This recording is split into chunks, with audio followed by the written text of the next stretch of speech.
Can everyone see this? Hare Krishna. Yeah, can see. Anna, Mataji, how are you feeling? Yeah, I can still join. Okay, so don't force yourself. Yeah, if you need rest, you can just have some rest. Okay. Okay. Okay, so okay, look at that. Yeah, the font is going off. Oh my goodness. Okay. So let's take a darshan of the deities. This Krishna Balaram from ISKCON Vrindavan. Sorry, this Gauranitai from ISKCON Vrindavan, Krishna Balaram, and Shri Shri Radha Shyam Sundar. Srila Prabhupada ki jai. Okay, let's start reading. Saras Mataji. Thank you for coming, Mataji. Would you like to read?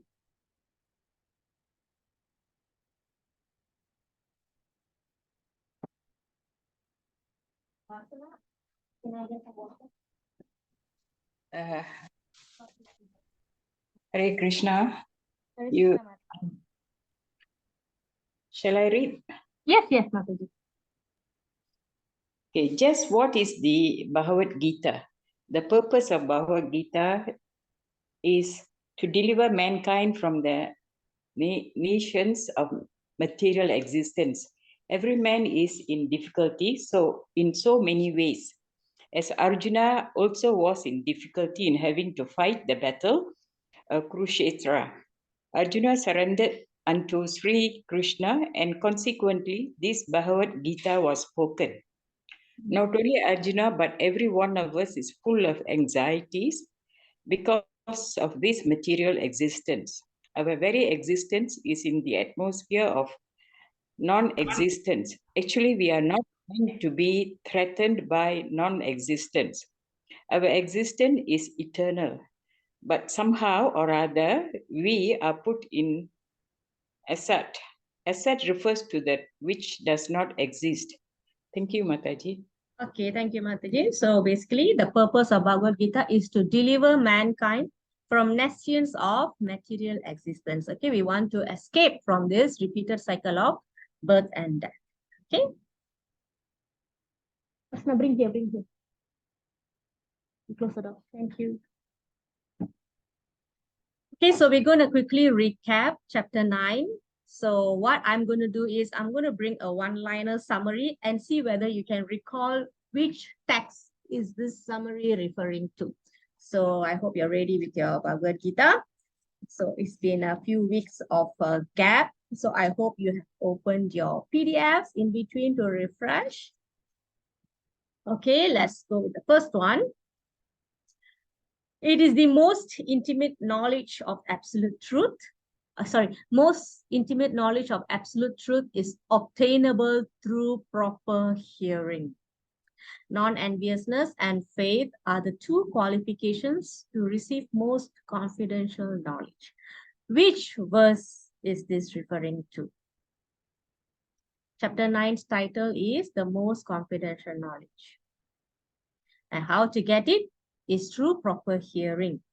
And how do we qualify for the proper hearing? We have to have these two qualifications, which is non-enviousness and faith. Where is it mentioned in the verse in chapter 9? Can anybody find it? Do you have your PDF with you or Bhagavad Gita with you?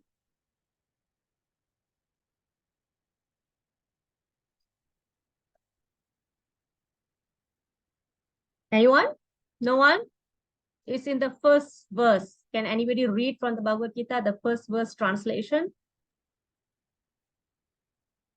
The Supreme Personality of Godhead said, "My dear Arjuna, because you are never envious of me, I shall impart to you this most confidential knowledge and realization, knowing which you shall be relieved of the miseries of material existence." Yes. So remember the introduction that we read. The purpose of Bhagavad Gita is to release us from the miseries of material existence. Okay. Thank you, Prabhu. Okay. All right. So the next summary.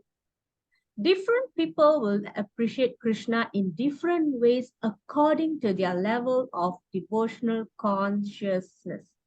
Which verse is this referring to? You have to jump many verses to come to this. It's after verse 20. If you have our PDF from chapter 9, it's very easy.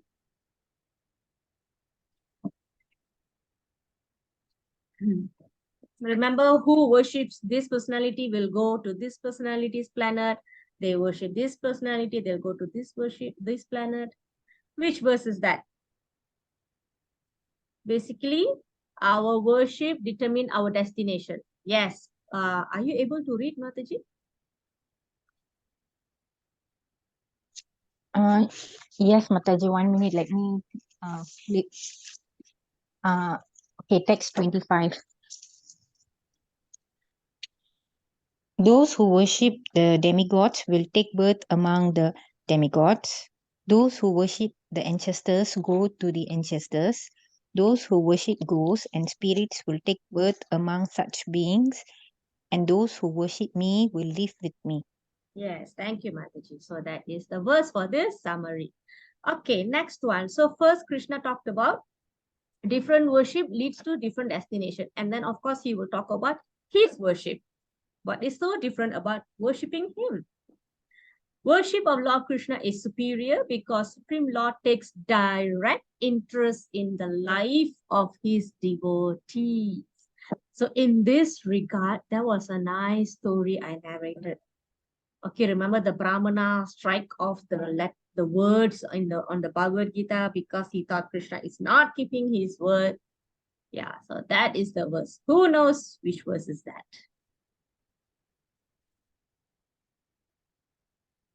Anyone?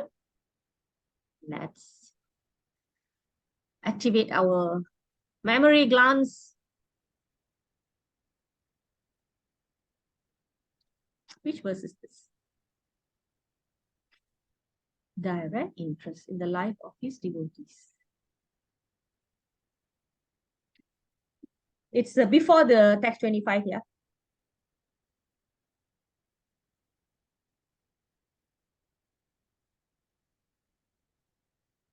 Anyone?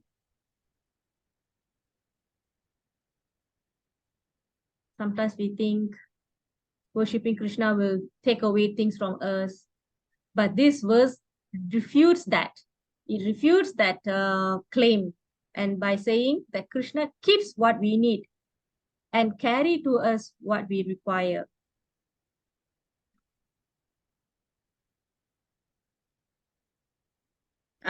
Yes, Prabhu, could you please read the verse translation? Yes, Mataji. But those who always worship me with exclusive devotion, meditating on my transcendental form, to them I carry what they lack and I preserve what they have. Thank you, Right. Mataji. Thank you, Prabhu. Okay, so that's the verse for this summary. Next one. Bhakti is easy and universal. Simplest process with highest perfectional stage. In which verse Krishna wanted our bhakti alone? So this one you have to go after text 25. It's like back and forth. Yes. Can somebody read from 9.26? Oh, Prabhu, you can read also.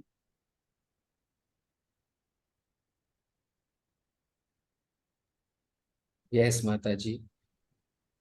9.26. If one offers me with love and devotion, a leaf, a flower, a fruit, or water, I will accept it. Right. Thank you, Prabhu. That's correct. Okay. The other summary is a conclusion. Okay.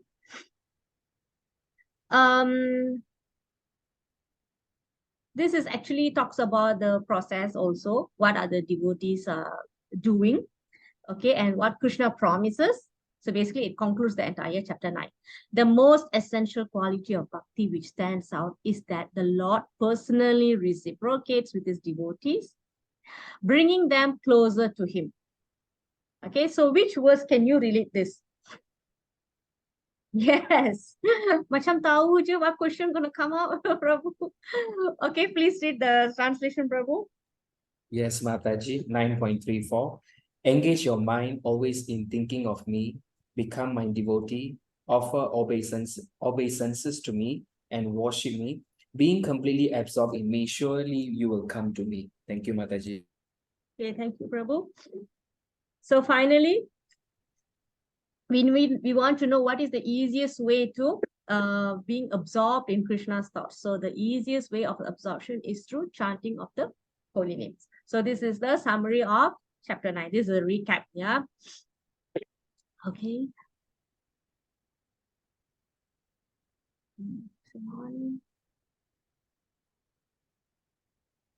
Okay, so with that, I would like to relate chapter 9 to chapter 10 before we enter the chapter 10. Okay, so the connection between chapter 9 and chapter 10 is this. Okay, so chapter 9, the topic was most confidential knowledge, most confidential instructions, which is the what Prabhu read. Engage your mind always in thinking of me, become my devotee, number 2. Number 3, offer obeisance to me and worship me. Being completely absorbed in me, Krishna is promising that they will surely come to me. So here, Krishna is giving very confidential instruction. So he said it is very imperative to fix the mind on Krishna. You have to be absorbed, always thinking of me. Okay, so to increase the ways how we can think of Krishna is where chapter 10 comes in. Chapter 10 describes the Lord's opulence. Okay, so as the title suggests, we are going to see Krishna's opulence on which a devotee can fix his mind. So earlier, remember, Krishna says, always thinking of me. Now, chapter 10 giving you the areas where you can fix your mind to think of Krishna. Okay, how to remember him, how to remember Krishna, or how to relate to Krishna, how to relate Krishna to everything that is opulent, powerful, and beautiful. Okay, so whenever you see something very opulent, beautiful, powerful, then that's how we're going to think of Krishna. Okay, so that's what chapter 10 is going to give us. All right, conclusion of chapter 9 is to become a pure devotee. Engage your mind always in thinking of me, become my devotee. All right, chapter 10 will increase our devotion by hearing more about Krishna's opulence. So these two go hand in hand together, very, very closely related. Okay, so for that, we will have a quick recap on 9.34. Here, engage your mind always thinking of me. I repeat again, yeah. 1, become my devotee. 2, offer obeisance to me. 3, and worship me. And the promise is, if you're being completely absorbed in me, you will surely come to me. Okay, so this is what we are doing through mind, body, mind and body. By mind, we are thinking of him. By body, we are executing devotional services. So this is the most confidential knowledge. The most confidential knowledge is how to do bhakti. So these are the ways. Okay, so we are entering chapter 10. I would like to compare what we have covered in level 1. Okay, and we're going to cover couple more verses in this section. I split into sections. Actually, I didn't split it. Okay, the Bhagavad Gita generally is split into these 4 sections. Okay, so 1, we're going to understand, and we're going to see how by understanding Krishna's unknowability one serves him. Because understanding Krishna is very mysterious. Okay, it's a mystery to understand Krishna. And then the Chatusloki. Chatusloki is basically the essence or the summary of the entire Bhagavad Gita in 4 slokas. Okay, and then after that, Arjuna accepts Krishna's position and requests to hear more of his opulences. And this is where Krishna will declare about the opulences that he has, or his opulences. Okay, but he will not reveal everything. So this one we will see later. Okay, chapter 10 describes the Lord's opulence on which a devotee can fix his mind and how to remember him when we see opulent, powerful, and beautiful things in this world. Okay, opulence, Krishna's going to explain his opulence, his potencies, his positions in the entire creation, and why we need to know. big question. Why do we need to know this? Why do I need to know how opulent is Krishna? What are his potencies? What is his position? In your opinion, please share with me. Why do you think Krishna finds that Arjuna needs to know this? Or rather us, right? Okay, yes, acceptable to have complete faith on him and believe his existence. Actually, at this juncture, Arjuna is already completely faithful towards Krishna, because he already said, I'm a surrendered student and you are my guru, right? So now what's happening here?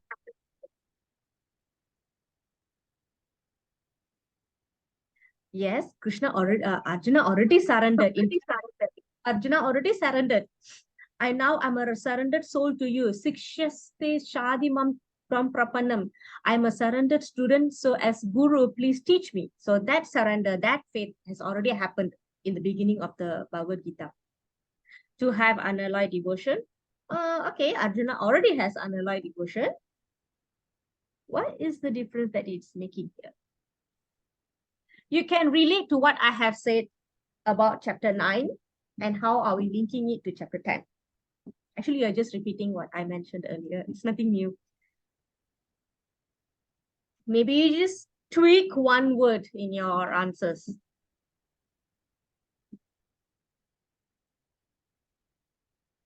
The word is increase. We already have. Okay, if not, we won't be sitting here, isn't it? To increase our devotion, to increase the way we can fix our mind on Krishna. Okay, increase, it's always increase, it's infinity. This area is infinity. Okay.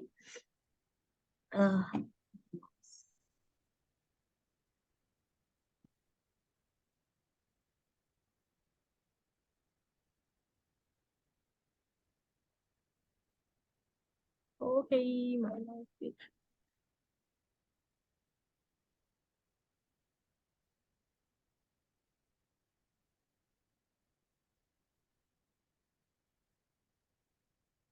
Okay, so now how? The next question is how?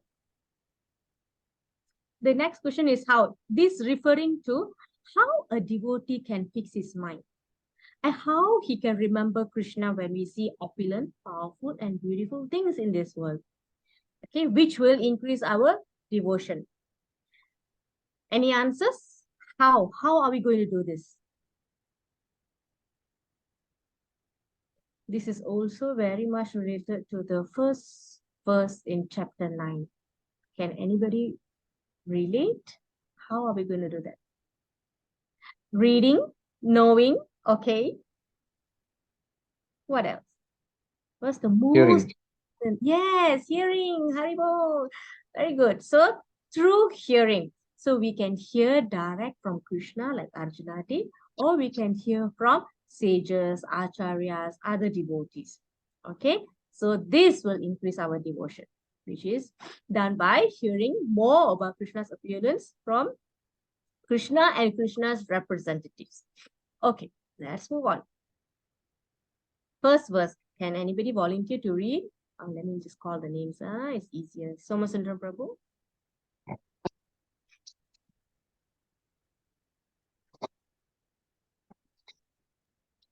Yes, Mataji, can you hear me? Yes, I can. Hello? Okay. The Supreme Personality of Godhead said, "Listen again, O mighty armed Arjuna. Because you are my dear friend, for your benefit, I shall speak to you further, giving knowledge that is better than what I have already explained." Okay.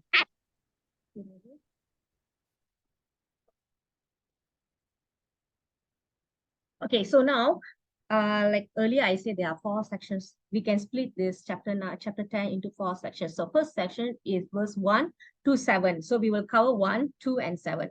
So this is about understanding Krishna's knowability. By doing that, one can serve him. Now he is saying here, his origin is impossible to be understood. Okay, because he is the source of all. It's very difficult to conceive that someone has no source. Because when we ask our mom and dad, Mom, how I came? Mom, how you came? So you can go on to mother, grandmother, great-grandfather, and so you can go on and on and on. Because we are taught to understand that, believe that everything has a source. But to understand that Krishna is the beginning and he has no source is pretty much inconceivable. It's very hard. Okay, so here in this section, he's going to give this knowledge. And then he says this, by understanding this fact, we can serve Krishna with devotion. Okay, he's giving, okay, so the point for this verse, now we are entering this verse, yeah. Here, Krishna is talking about the qualification for receiving this knowledge. Here, Krishna is saying, you are my very dear friend. So this is a qualification that Arjuna has. For whose benefit is this knowledge? For those who are dear to Krishna. Okay, so these two things are first off, all right? Now, I have mentioned about what is the meaning of Bhagavan, or what is the definition of Bhagavan, what is the criteria or characteristics of Bhagavan. Can anybody recall what is Bhagavan, as much as your memory can go? What is Bhagavan? It's a combination of two, yeah, full opulences, yes. Okay, he is the possessor of opulences in full. Bhagavan. Bhaga means opulences. Van means the owner, one who possesses. Okay, so this meaning of this word is given by which Muni? Very easy, right? This name we have come across so many times. Parasara Muni. Very good. Parasara Muni is the father of Vyasadeva. Okay, so one full with all. How many opulences? I missed that one. How many opulences?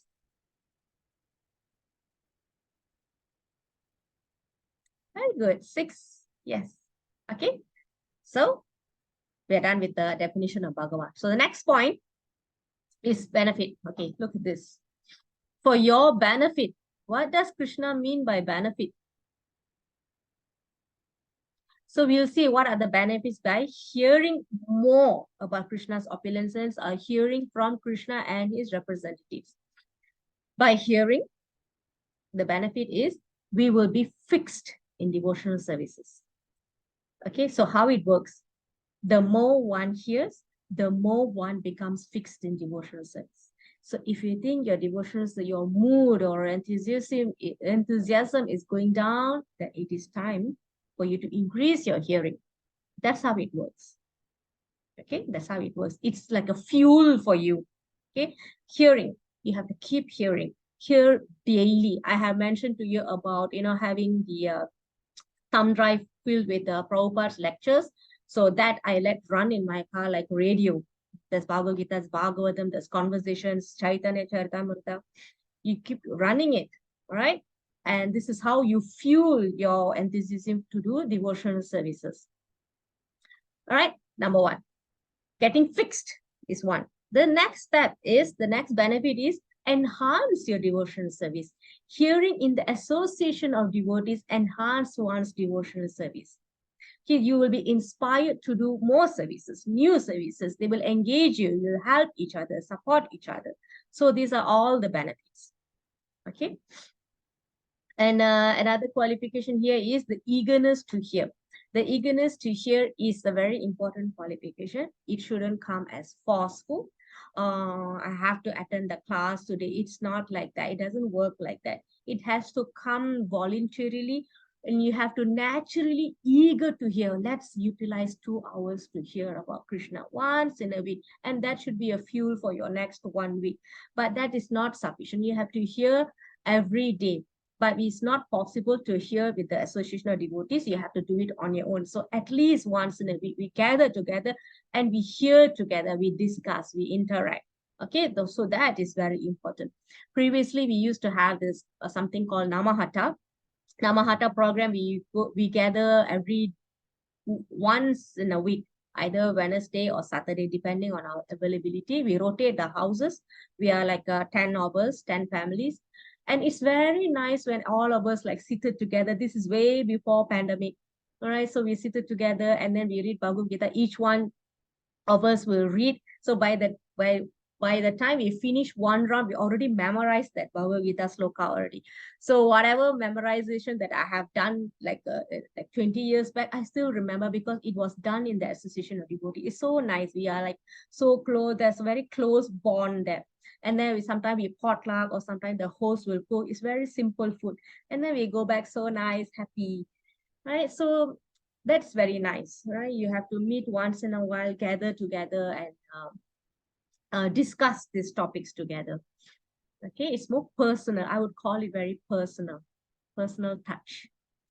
All right, so discourses in the Society of Devotees can take place among those who are really anxious to be in Krishna consciousness. Just like Arjuna's qualification here, Krishna is saying, you are my very dear friend. So that's how we can be dear to Krishna. We allocate our time, our energy, our conveniences, or we make some sacrifices. It's not easy, right? So that all that Krishna will appreciate. Okay, what else? Here there is one word Krishna saying here. Listen again, which means Krishna has already mentioned these kind of benefits and information in the earlier part of Bhagavad Gita. But because we are, imagine Arjuna was like living 5,000 years ago. Their memory was much, much better than us compared to our Kali Yuga memory here. We are very short. Our memory is very short-lived. All right. So Krishna knows this kind of topics you have to listen again and again and again. So we cannot think that, oh, okay, I've covered this and I'm not going to read that anymore. It's not like that. We have to read again, listen again. So that is why Krishna's Leelas, we will never get bored. We'll never have enough of hearing Krishna's Leelas again and again and again. Okay, one, because it increases sweetness and also it helps us to remember things. Okay, so that's verse 1. Okay, so the application of this verse is, knowing of Krishna's supreme position is an inspiration for one to take to the process of devotion service. So these are the benefits I just explained to you earlier, right? So this is a conclusion. Okay, so why? Why do we need to know Krishna's supreme position? What is so great about knowing Krishna's opulence, positions, and potencies? Okay, let's look at these people. Who are these people?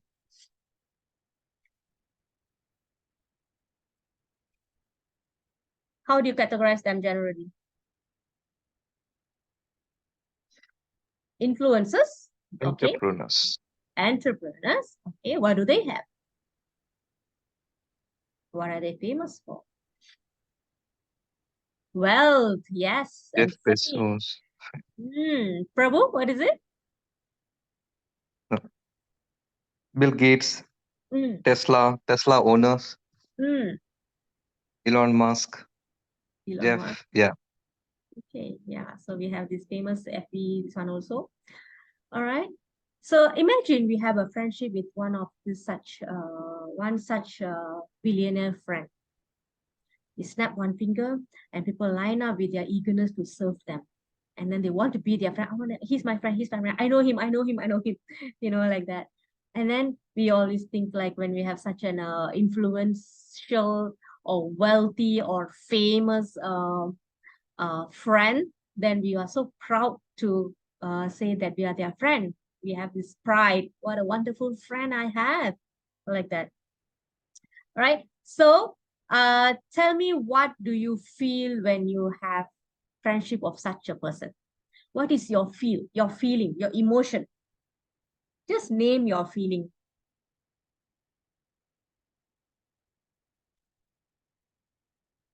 I mean, we talk about the good things, yeah? So let's say you have a billionaire friend, right? So what do you feel about them? All right, proud, yes. Okay, how do you relate to their contribution to the society?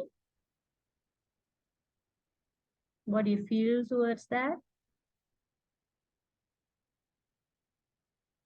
You appreciate them, right? You appreciate them. Okay, what else?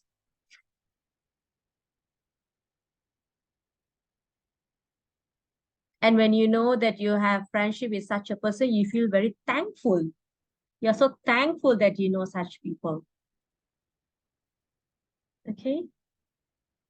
So these are the feelings that you get when you have friendship with very famous, wealthy, very good, extremely good people. Okay, very strong people. Thankful for their yes, gratitude. Okay, and you will also look forward for more and more reciprocation with them. Yes or no? Exchanges. I think I've shared with you. There was a research to check what actually human wants in life. Some ask for money, some for ask for education, good job, and this and that. But the number one, guess what is the number one? What human wants? Have I asked this question in this class? What is the number one thing that human wants in life? Actually, no. Some rich people are alone, right? So what do they want? What is very fulfilling, the most fulfilling thing for a human?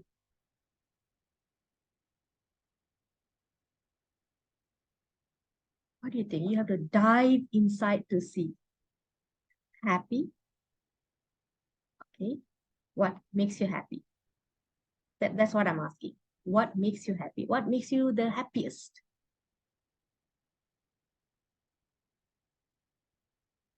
Spending time, share thoughts. So what is that referring to? You are there. You're almost there, Prabhu. With whom you do all that? And what do you need to do? What do you need in order for you to be able to do that?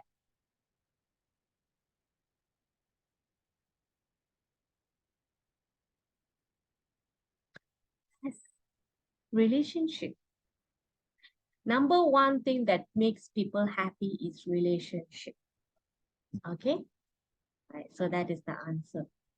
So we want reciprocation. You appreciate the people, you are grateful, and you recall the fortune that you have friendship with such people, and this lead to more reciprocation. So how do we relate this to Krishna? Our understanding about Krishna's wealth and power, the length and breadth. People will say the length and depth and the breadth, right? So our understanding of Krishna's wealth and power will naturally enhance our appreciation of him.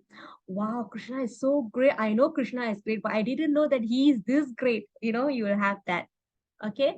And we will definitely feel fortunate to be friends with someone who is so grateful. Okay. So this applies to normal people. All right. So when you apply to Krishna, similarly, when we know about Krishna in detail, in more detail, we feel increased gratitude for our good fortune of being able to reciprocate intimately with such a great and powerful Lord. Okay, this is why we are learning chapter 10. Okay, again, it enhances the appreciation of the relationship that we have with Krishna. We will have the feeling of being fortunate, and it will increase our gratitude for receiving that fortune and able to reciprocate with such great personality. So these are all the benefits that we get by knowing Krishna more in detail. All right. So why is it so important? Not that everybody can grasp this information. Why? In text 2, Krishna is saying this. Sivaranjani Mataji. Okay, Mataji. Neither the host of demigods nor the great sages know my origin or opulences, for in every respect I am the source of the demigods and sages. Right, thank you, Hare Mataji. Krishna, So Mataji. here Krishna is talking about who should give this knowledge of source of everything. Krishna is the source of everything. So where you should get this knowledge from? It is not an easy thing to get this knowledge from just anyone, because even the great people like the demigods are not able to understand his opulences.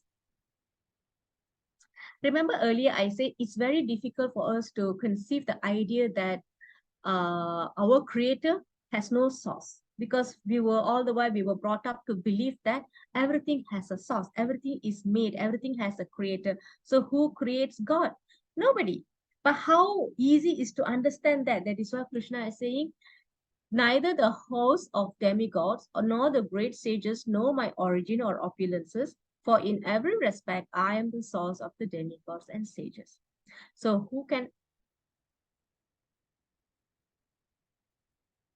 Yes, Prabhu. Yes. Okay, so all the devas, right? Now, who can know Krishna fully?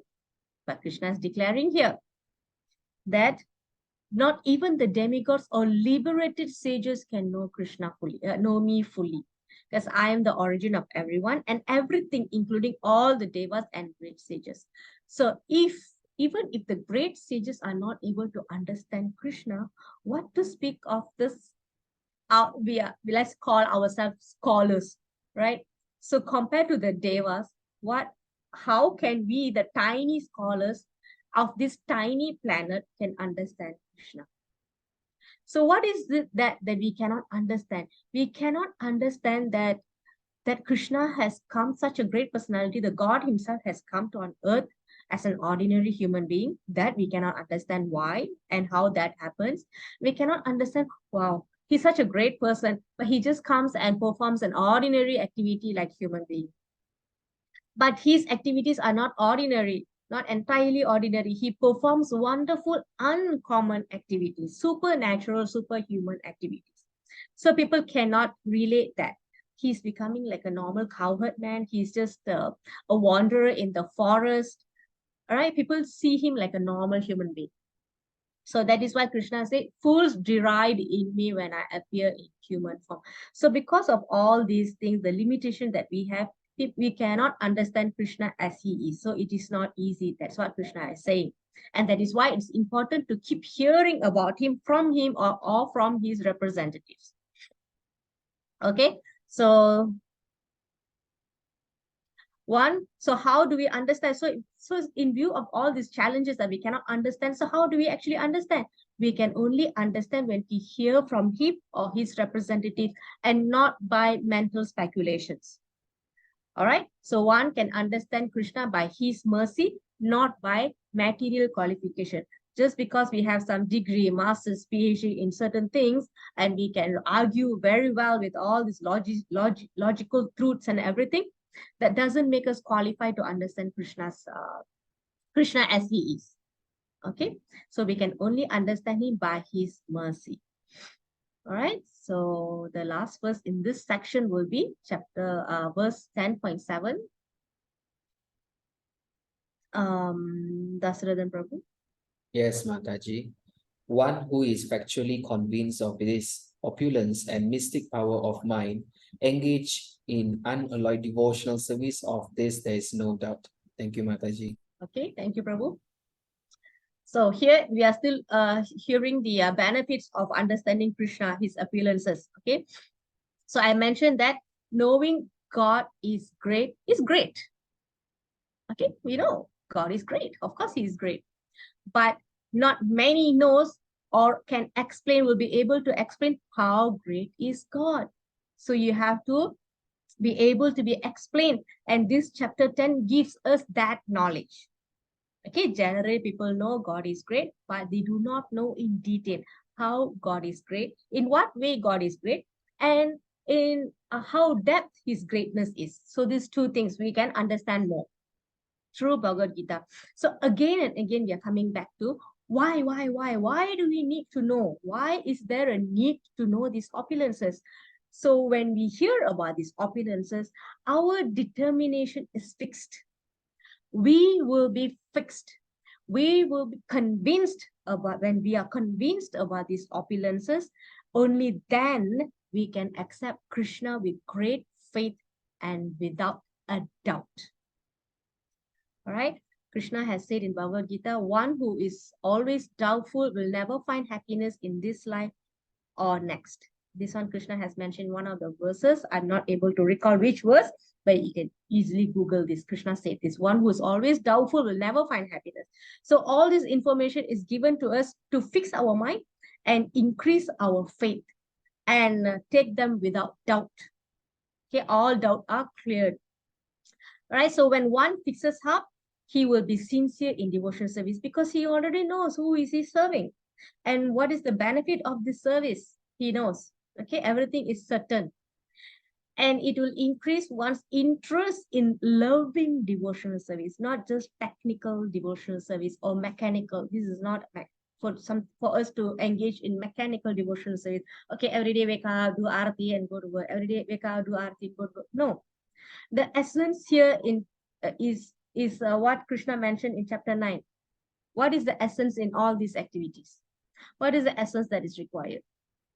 Does he need our money, our opulence in offering, the taste of the food, the shape of the food, or the quality of the food? What is the essence that Krishna is seeking?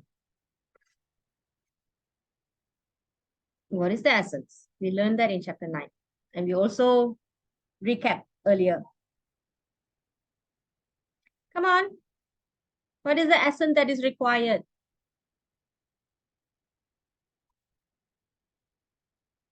Yes. Bhakti. Remember Bhakti 9.26. He only wants that. And that is why he mentioned the term Bhakti twice in that verse. 9.26. So please take note. Okay. So when one comes to this platform of actual knowledge, they have no other alternative but to surrender. They will surrender helplessly. They will surrender. We will surrender. And this is the conclusion of Bhagavad Gita. Krishna will tell at the end, just surrender unto me. So all this is building up our faith, all right, refuting and addressing all our doubts, so that at the end we can surrender to Krishna. So that is the goal of Bhagavad Gita. All right, so just now I mentioned about receiving factual knowledge. When you come to the platform of factual knowledge, there is no alternative but surrender, right? So how to get this factual knowledge? Now you tell me how to get this factual knowledge, all these facts and knowledge. How do we get it? What are the ways we can get it?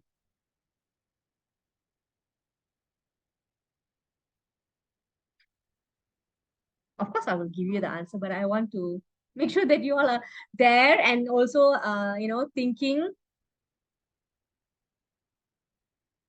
Okay, hearing for rightful resources, reading the literatures. Yes, good one. Can give examples of the literatures?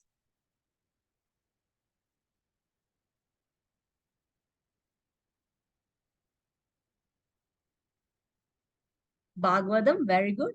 Bhagavatam is about Krishna. What are the literatures?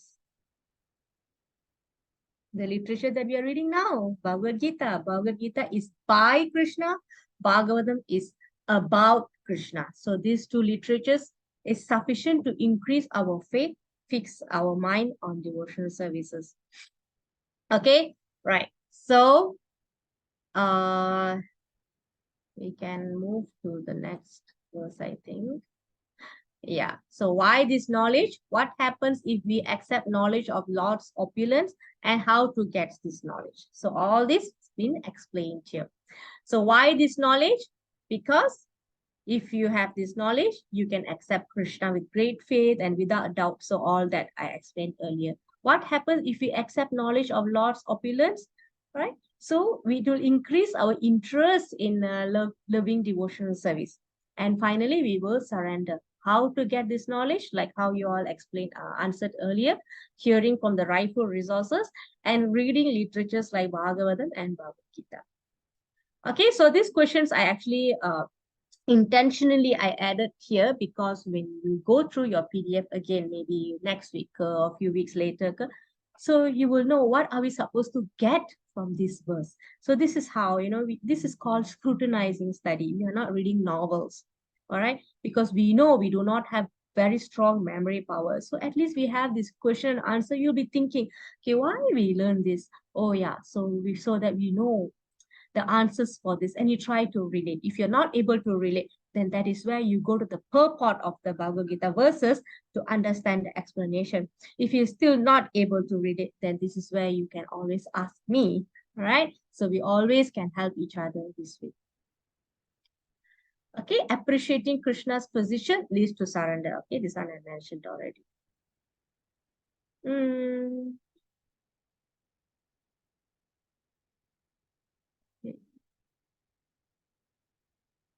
I didn't check this story, right? Okay, I'm going to skip this story, okay, because a lot of verses to cover. Lord Krishna is sitting.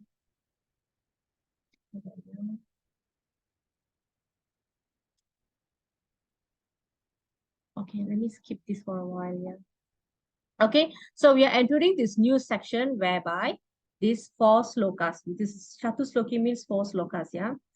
They are the summaries of Bhagavad Gita. Okay, right? Chatusloki summarizes the entire Bhagavad Gita. If at all, I think you all are advanced already, you are in level 2. Let's say there is somebody who never had faith in Bhagavad Gita, and then they're going to leave the body or something, like due to some kind of urgency, they come and ask you, what should I do? I only have few minutes to leave. Then you read this Chatusloki to them. Okay, this is summary of Bhagavad Gita.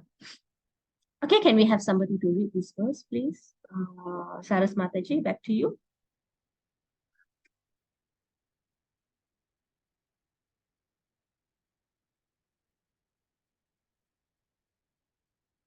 Mataji, you are there? If not, Lakshmi Mataji, are you able to read? Can Mataji. Okay. I'm the source of all spiritual and material worlds. Everything emanates from me. The wise who perfectly know this engage in my devotional service and worship me with all their hearts. Okay, thank you, Mataji. Okay, so here some points from this. Before I go into 10.8, let me generally talk to you about 10.8 up to 10.11. So 10.8 to 10.11, 8, 9, 10, 11, they are called Chatusloki. Chatu means 4. Okay, 4 slokis. Here, Krishna will talk about in 8 and 9, in 8, Krishna will talk about his opulence of his position and the opulence of his position as the source of all. Him being the source of all is his opulence. Okay.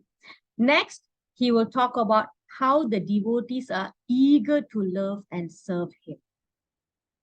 And finally, he will talk about how he reciprocates with that eagerness of devotees. This is generally the theme of 10.8, 9, 10, 11. 10.8 here, now we enter. 10.8 here, it's summarizing his opulences and the result of truly knowing his opulences. Okay, let's talk about what source. Let's see what source is he talking about here. He is saying here, he is the source of all spiritual and material worlds. Covered everything. He's the source of everything, covered everything. Not only spiritual, not only material. He's covered everything. He's the source of everything. Remember the first verse in Vedanta Sutra, Aham Brahmasmi? It is said that I'm the source of everything. Sorry, Aham Brahmasmi is another meaning. In Vedanta Sutra, the first verse will talk about who is God. God means one who is source of everything. So this declaration by Krishna in 10.8 tallies with that. All right. And he further says, everything emanates from me. And in conclusion, when we know this, we will engage in devotional service for him and worship him with all our hearts. So this is talking about Krishna's relationship between him and his energies. He's got material energy, he's got spiritual energy. Okay, very simple, yeah. He's the source of all. This verse establishing Krishna as the original source of all spiritual and material creation. And by knowing this, one will surrender to him and will engage in devotional service and will worship with Krishna, worship Krishna with all their hearts. Okay, so these are the 3 points here. How one can, okay, let me share some points from here. I took 3 main points here. How one can understand this truth about Krishna. We already know by hearing and reading the sastras. So we can cover that already. And the references that Krishna is the source of everything is declared by Lord Brahma and Lord Shiva in various scriptures. Okay, so I'm going to just give you the title of the books. And if you want to read more, you can look for the books or you can read more in the purport. So there is something called Gopala Tapani Upanishad, Narayana Upanishad, Maha Upanishad, Moksha Dharma, Varaha Purana. So all these scriptures have supported this fact. Okay. And we also go for recommendation by sages and acharyas who have studied these scriptures. Okay, so one strong thing suggested for people who are very serious about Krishna consciousness is that we must and need to avoid unauthorized commentaries of Bhagavad Gita, especially those who says Krishna is an ordinary human, or he's just a guru, or he's just a politician, or he's just a teacher, and he is bound by karma. And those information and those people who are giving this information, we need to avoid. Okay, so because it will not only hamper our progress in spiritual life, it will also render all your knowledge invalid. Okay, it's like you have wasted everything. You know how we call this mad elephant offense, whereby elephant goes to a lake, nicely clean up the body, shower, and then when it comes to the land, it will take the sand and put back on his body. So everything is gone, wasted, like that. So we don't want to do that. So we have to be very careful who are we taking the information from, and we also safeguard ourselves from taking information that is not true or bona fide. Okay, so here I'm going to briefly go through how Krishna creates the world through 3 expansions. Do you all remember these names? This personality name? This is Karanodakashayi Vishnu, or he's also called Mahavishnu. Do you all remember how creation happens? We have done this many times before. So Krishna enters the creation as Karanodakashayi Vishnu, and from the pore of his body comes the innumerable universes. They are like eggs coming out from the pores of his body. And into each universes, Krishna enters as Garbhodakashayi Vishnu, and he lies there at the bottom of the Garbhodaka ocean. These are many universes. This, we are zooming into one universe. And from his navel comes sprouts the lotus flower until the ceiling of the universe. That is the highest loka. Who resides there in the highest loka of the material universe? Who's the highest being in this material world? Lord Brahma. Yes, it's called Satya Loka or Brahma Loka. Okay, so if you see here in the picture next to it, Krishna is here, right, as Garbhodakashayi Vishnu. And then all these are lower planetary systems. We are here in the middle. Okay, these are all gross bodies. Okay, that means you can see their bodies. As you go up, you are not able to see their bodies. They are called subtle. So this is where you have a realm of 33 million demigods and demons. You have Maharloka, Janaloka, Tapaloka, and finally Satyaloka. Okay, Rakshasa and ghosts are also here. Here we have, apparently we heard that aliens are coming from here. Atala, Vitala, Sutala, Talatala, Mahatala, Rasatala, Patala. Okay, and also here are the hellish planets. Okay, what else? Here you probably may be able to see some planets like the 9 Navagraha, right? You can also see the moon. But the moon that we are seeing and we are landing our rockets on or whatever, they are gross planets. Okay, where else? The planets where Chandra, Lord Chandra, our Deva Chandra, the planet that he resides is on a subtle dimension. We will not be able to, those who are even with the most advanced technology, when they go to the moon, they are not be able to see the heavenly denizens there. Okay, they will not be seen to our gross eyes. Okay, so that's Karanodakashayi Vishnu, Garbhodakashayi Vishnu. And when Krishna enters into each and everybody's heart, he is called Kshirodakashayi Vishnu or Paramatma. So this is how he enters into creation and he becomes the source of everything. Everything comes from him. All right. And when there's always some problems on the material planet, right? So all the devas will go to Sirodakashaya Vishnu, who resides at the Milk Ocean. Okay, so this is how the artistic impression. And then this is how he expands into everybody's heart. Super soul. Okay, so we are going into the next Chatusloki, 10.9. Sivaranjani Mataji. Okay, Mataji. The thoughts of my pure devotees dwell in me. Their lives are fully devoted to my service, and they derive great satisfaction and bliss from always enlightening one another and conversing about me. Thank you, Mataji. Right. Okay, thank you, Mataji. So this text 9 talking about, it describes how a pure devotee worships Krishna. So a quick recap. What is 10.8 referring to? Anybody paid, remember?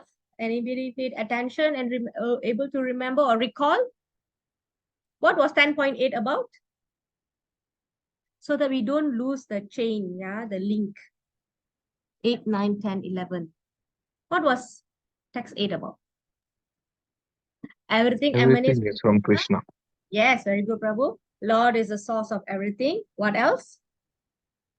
So that's the first two lines. What's the next two lines? You can always refer to your Bhagavad Gita, so that helps. Have Bhagavad Gita with you all the time. 10.8. The source is the first part of the verse. What is the next part of the verse? That is sambandha. Sambandha means relationship. Okay, relationship is very important. Of course, we know how opulent Krishna is. By knowing that, what are we expected to do? Yes, that is a relationship to the opulence, the knowledge that we get.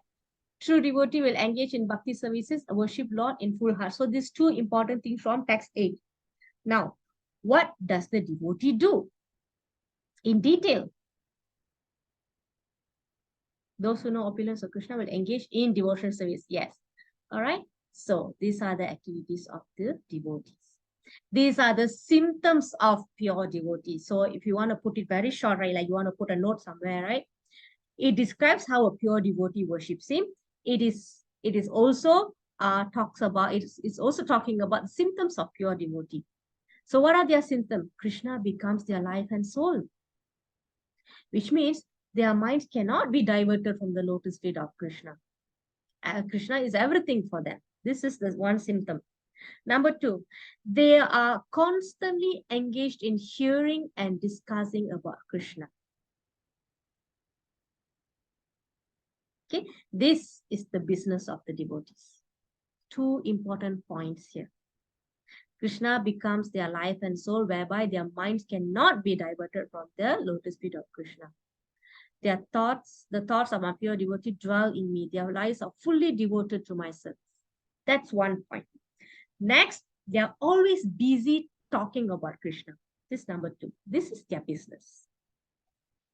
Okay, that is a symptom. These are the symptoms. And what do they discuss? Can I have some information from you? What do they discuss? What do we discuss? I mean, you can relate it that way. What are they discussing? Glories of the Lord, yes. See, they're deriving great satisfaction and bliss from always enlightening one another and conversing about me. So what is that we are talking about that gives us great satisfaction? Glories? What else? Glories is what we are doing now, right? We are hearing his opulences and how Krishna is declaring about his greatness. So this is glories. What else? Is it only glories that we are talking about? How about all the stories that Krishna and his devotees, their reciprocation? What do we get from that?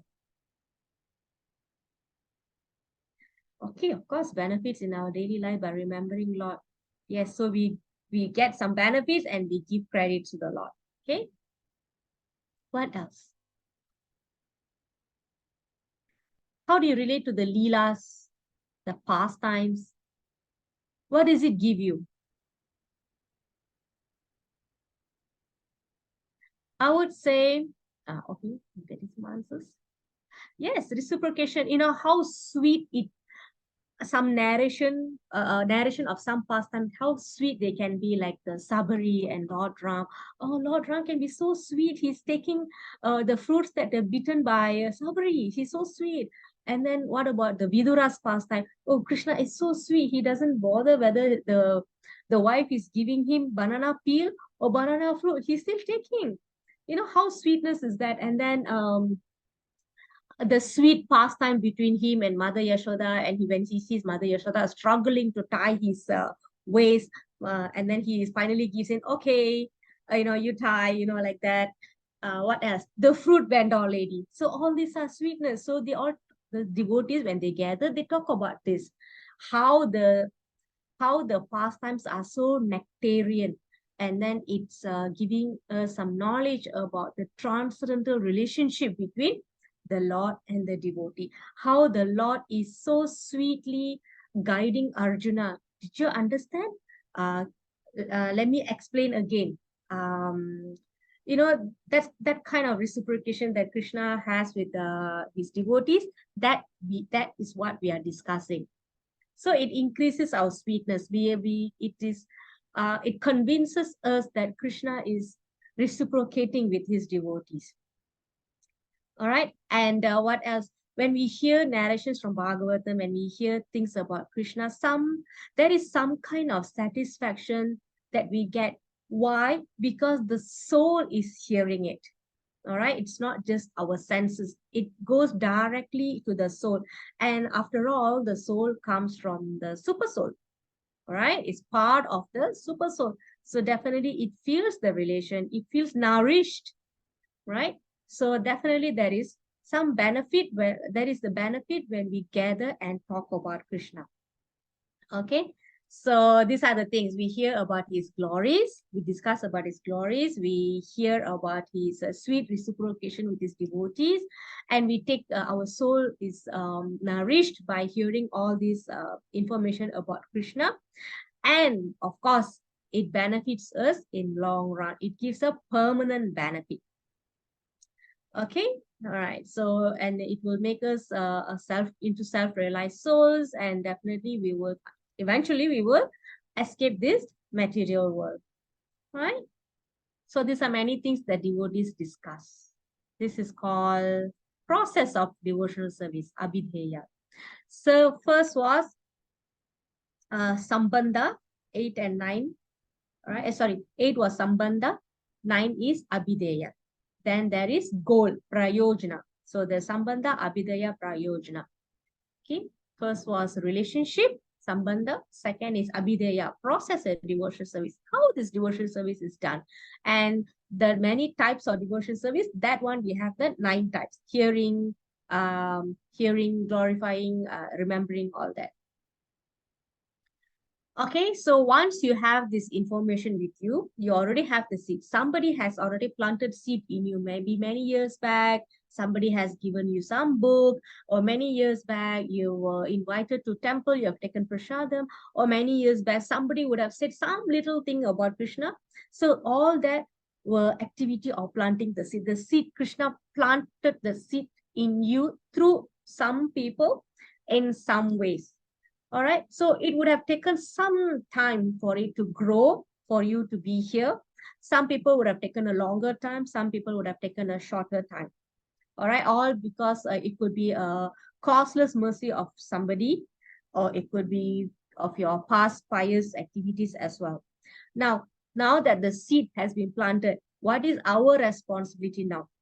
Okay, we need to garden it, we need to cultivate it. So how do we do that? We pour water, we give nice fertilizing, we give nice environment for the plant to grow. And in what form we do that? We do that through chanting and hearing. Now, after being in the movement, after being connected to some lessons, organized studies, and we still have problem understanding Krishna, it's still hard, Mataji. If you are in that situation, this is where the text 10 comes. Krishna comes through the text 10 like this. To those, okay, let me call somebody. Somasundram Prabhu.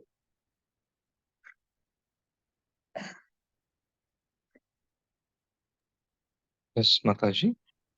To Yeah. those who are constantly devoted to serving me with love, I give the understanding by which they can come to me. Okay, thank you, Prabhu. Thank you. So those who are already in this learning process or started devotional service already, you can, through your sincerity, you can endeavor and Krishna will give more knowledge. Okay, 10 and 11 is actually very much related. This is the goal. It describes Krishna's reciprocation with the devotees' loving worship. Krishna gives us the required intelligence. How the activities of the devotees will attract Krishna's mercy. Okay, so it has to start from us also. Of course, the seed has been planted and we are doing the gardening. So during the gardening, this is where we demonstrate to Krishna how much we are eager, how much we are enthusiastic, how much we are determined. And this will attract, the more your enthusiasm is, the more attraction, the more mercy that you attract from Krishna. And how can you constantly do this? By your consistent association with devotees. And it is best when you have a guru. So the guru can give you very details only. That principally what he's going to give you is the same. But the detail may differ from individual to individual because only the guru can understand your limit and your capacity. All right. So this entire process, right, is called yoga, right? So there are many ways one can perform yoga.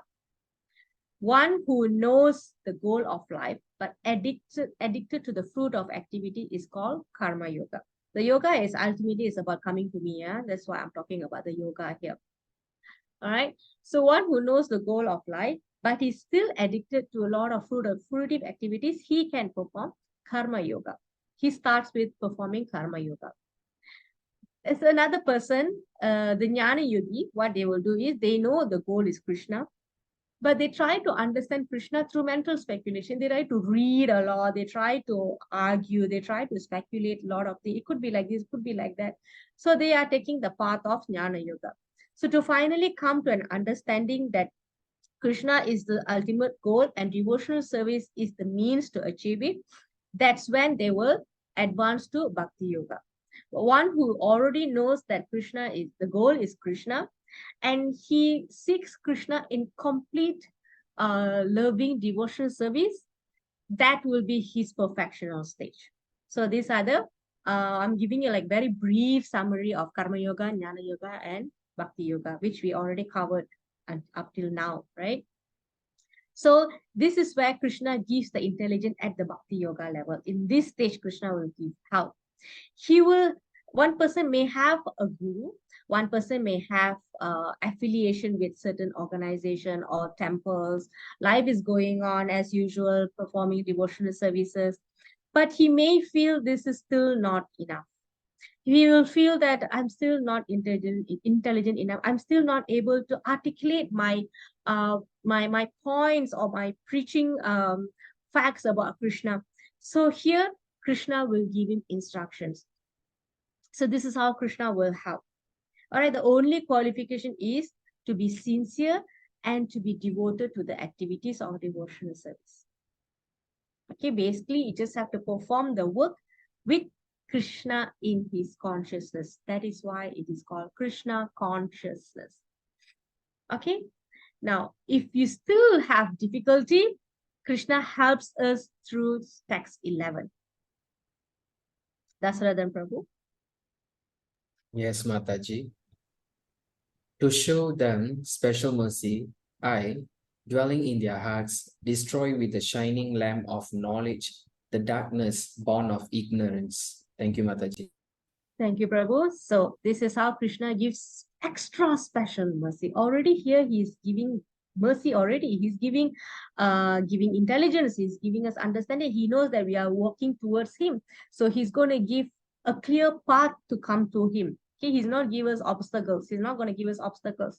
But on top of that, he is giving us special mercy. He will destroy the darkness with the shining lamp of knowledge. Okay, so how this happen, even if the devotee is not intelligent? I mean, how many people are highly educated who have to come to Krishna consciousness? If they can't read, can't they? If they can't read Bhagavad Gita, if they can't read Bhagavatam, are they deprived of Krishna consciousness? No, because it is revealed in the heart through the devotional services that they are doing. Otherwise, we will not have we will not have people who can't read and write in Krishna conscious movement, and they are doing first class devotional services, because what is required is the bhakti. Krishna only wants the bhakti, and some people are fortunate because we are able to read and write and understand. Okay, so everybody has their different sukruti, have different pious activities and results. Okay, so according to that, we are advancing, but that doesn't mean a person who can read and write is a better devotee than a person who can't read and write, right? Right. So that's how Krishna. So for this kind of people, how Krishna gives special mercy through the heart. He's giving that. This is you can read the Prabhupada, how Prabhupada explains that. Okay, if he is sincere in devotion service, he is helped by Krishna within his heart. This is why Krishna is also called Chaitya Guru. He is the Guru inside our heart. So there are three types of Guru, yeah. One is Vrattamana Guru, second is Chaitya Guru, and one is Diksha Guru. Vrattamana Guru means the Guru or anyone who shows you the path. Hey, there is a class there. Please go and attend. Come, let me help you. I will give you transport to go to temple. These are the books that you have to read. So these are the Guru that is showing you the way. And then for those, and then you have a Guru from within your heart guiding you. That is Krishna. Okay? Because Krishna is in our heart as super soul.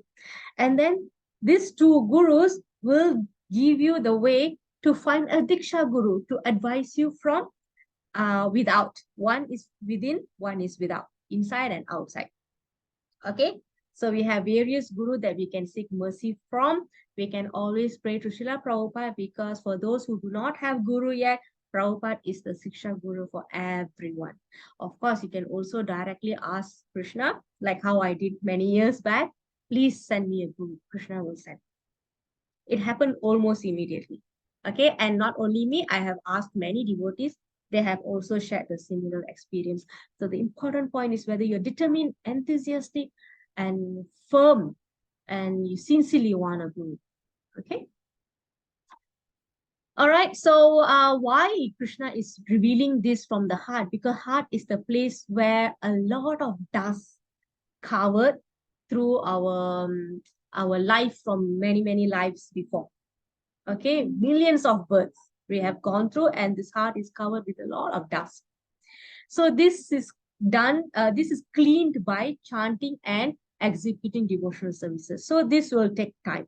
Okay, imagine how many births we have gone through, and what are the activities that we have done, in whatever way that we have been in the past. So this has to be done, this cleaning has to be done. All right, and it is not done by simply arguing or mental speculation. Reading, chanting, hearing, and devotional service. So this hearing, reading, chanting, all this, right? It is very meaningful only if you engage in devotional services. So your understanding will be accelerated when you do the practical work. All right. Otherwise, it is just for knowledge and academic, it's like very academic. So that is not the perfect knowledge. It has to be practiced. It has to be applied. That's what I'm trying to say. Okay. All right. So this is the summary of Chatusloki. Sambandha means relation between Krishna's energy. Text 10.8 talks about how knowing that Krishna is the source of everything, the devotees engaged in devotional service. And then having this knowledge, the devotees will engage in the process of devotional service, what do? They thoughts dwell on Krishna, they enlighten each other and converse, and they derive satisfaction and peace. All right, so and those who are sincerely moving towards Krishna, Krishna will give the understanding by which they can go to him.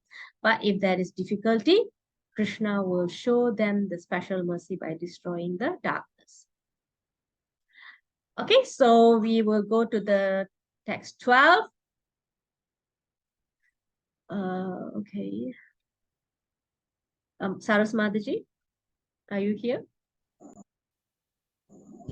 Okay, Mataji. Arjuna said, "You are the Supreme Personality of Godhead, the ultimate abode, the purest, the absolute truth. You are the eternal, transcendental, original person, the unborn, the greatest. All the great sages such as Narada, Asita, Devala, and Vyasa confirm the truth about you, and now you yourself are declaring it to me." Thank you, Mataji. Thank you, Mataji. Okay, this verse is talking about how Arjuna accepts Krishna as the Supreme Personality of Godhead. And he also says that the great sages also have confirmed it. Okay, this is Arjuna's declaration about Krishna. He accepts Krishna's position, and then he will request to hear more of his opulences. Okay, so Arjuna here referring to the previous authorities that confirms Krishna as the Supreme Personality of Godhead, as well as based on his realization and whatever he heard about Krishna. Okay, so here Arjuna will ask Krishna to speak more about you. Okay, can we have somebody to read this? Lakshmi Mataji. Text 14. O Krishna, I totally accept as truth all that you have told me. Neither the demigods nor the demons, O Lord, can understand your personality. Text 15. Indeed, you alone know yourself by your own internal potency, O Supreme Person, origin of all, Lord of all beings, God of gods, Lord of the universe. Text 16. Please tell me in detail of your divine opulences by which you pervade all these worlds. Text 17. O Krishna, O Supreme Mystic, how shall I constantly think of you, and how shall I know you? In what various forms are you to be remembered, O Supreme Personality of Godhead? Okay, thank you, Mataji. So here again, Arjuna is accepting Krishna's position and he wants to know more. This is where Krishna will start explaining. Okay, he says, I will tell you my splendorous manifestations, but only those which are prominent, O Arjuna, for my opulence is limitless. So these are all revision slokas. So I'm just going to breeze through, yeah, time constraint also. So here Krishna is saying, time I am, beginning, middle, and the end, which means he is talking about his opulence about the as a source. Okay, I'm the beginning and the middle and the end, and I am the time.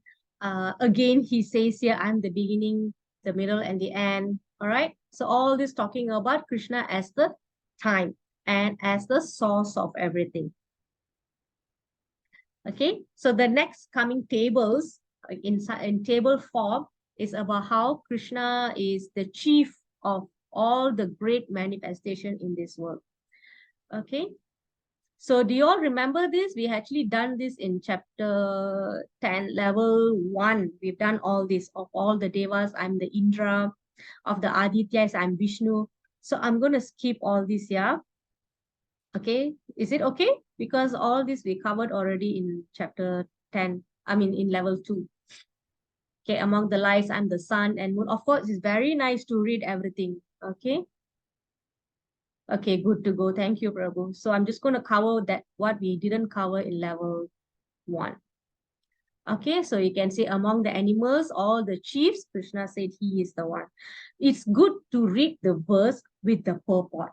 Okay, if there's any point of time you're not able to understand why Krishna says he's chief of this, please ask me. I may have some information. I've collected information here and there, not only Bhagavad Gita.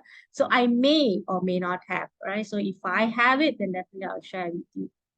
Okay, like some people may ask, what's the difference between Naga and Sarpa, Vasuki and Ananta, that kind of things. But it's not very crucial for our understanding. What we need to understand is this, that he's the chief of all the great manifestations in the world. Okay, so this is important. Of sacrifices, Krishna says he's the chanting of holy name. Okay, and then this one also we covered already. I think all this you know by heart. This is the conclusion, yeah. Thus, Krishna has listed various objects or groups of living entities and states that he is their essence or the chief member of each group. Okay, this is very important. So I really, really recommend, maybe tomorrow when you go to office, so please read this chapter 10 with all this glorification, because ultimately the knowledge is given for us to fix our mind on Krishna, to increase our loving devotional service. So it will really help. And then this is not for everyone who already worships Krishna. This is for those who want to increase their knowledge about how can I remember Krishna. All right, for some people, when they see Radha Krishna photos, okay, for them that is ultimate.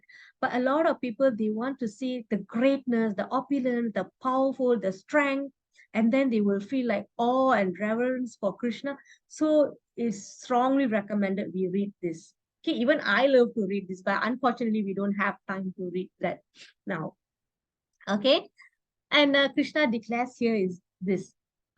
He declares this, "O mighty conqueror of enemies, there is no end to my divine manifestation." We can go on and on and on. What I have spoken to you is but a mere indication of my infinite opulences. Okay, there is no end. Having explained his opulence individually, Lord Krishna will now speak of them as a whole. It is said that the Adi Sage, with his unlimited mouth and unlimited tongue, is still glorifying Krishna and has not stopped. So that much of opulence that Krishna has. But in Bhagavad Gita, Krishna has given only the prominent ones. So these are the general things. Anything that is majestic, beautiful, powerful is a spark.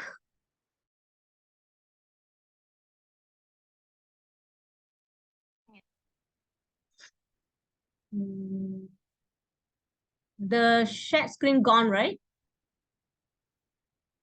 Yeah, it's gone. Yes, gone, Yes, Mataji. Mataji. Gone. Yes. Yeah.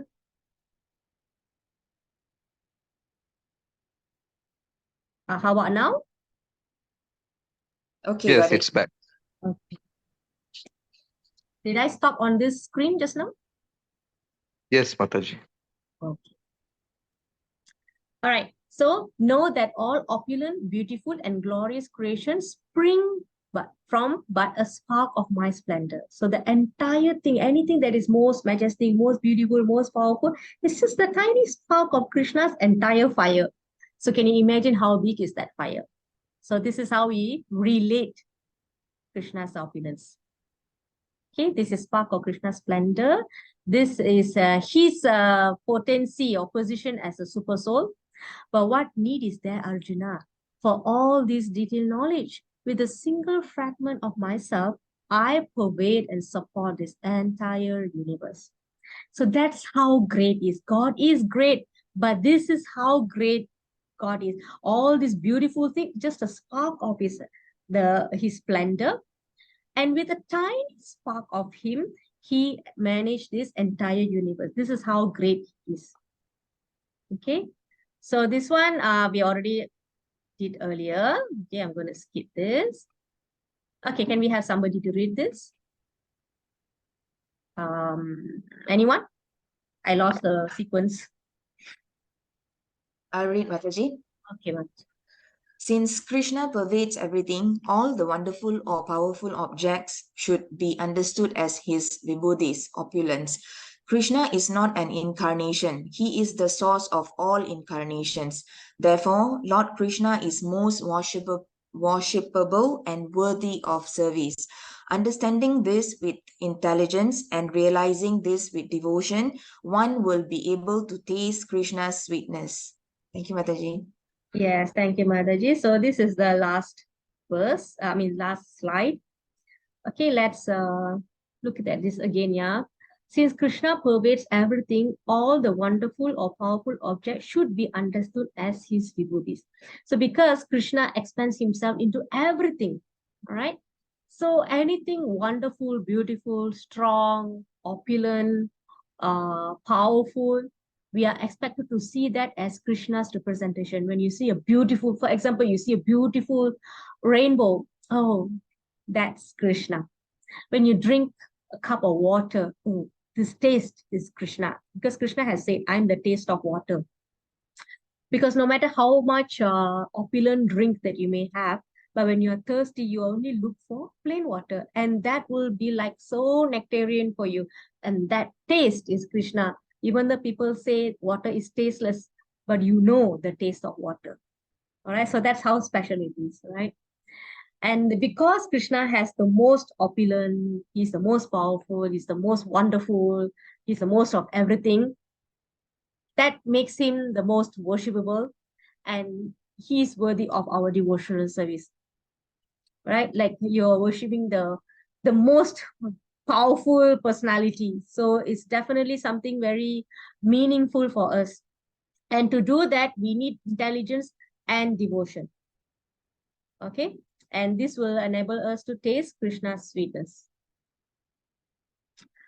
Okay, understanding this with intelligence and realizing this, yeah, you understand with intelligence and you realize this with devotion. That is why I'm saying your knowledge is one thing. Academically, you probably memorizing the verses, memorizing the facts, you're able to articulate your point, you can speak. But until and unless you realize this with the practical act of this devotional service, we will not be able to achieve that, the sweetness. We cannot, otherwise we'll be just licking the honey from the outside of the bottle. We are not actually dipping in our skin, our finger into the honey and tasting it. So that's how we can relate. That's a nice analogy Prabhupada has said somewhere. Okay, so that's it. At this moment, do you have any questions?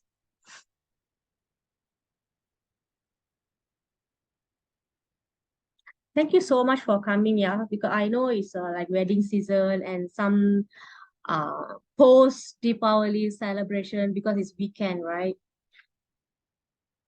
Thank you, Prabhu. Thank you for coming. And thank you, Lakshmi Mataji. You made it. Actually, we made it. I thought I'm going to have a very sexy voice today. I think we managed it. Okay, so thank you, everyone. Have a good night. Have a restful night and wonderful week ahead.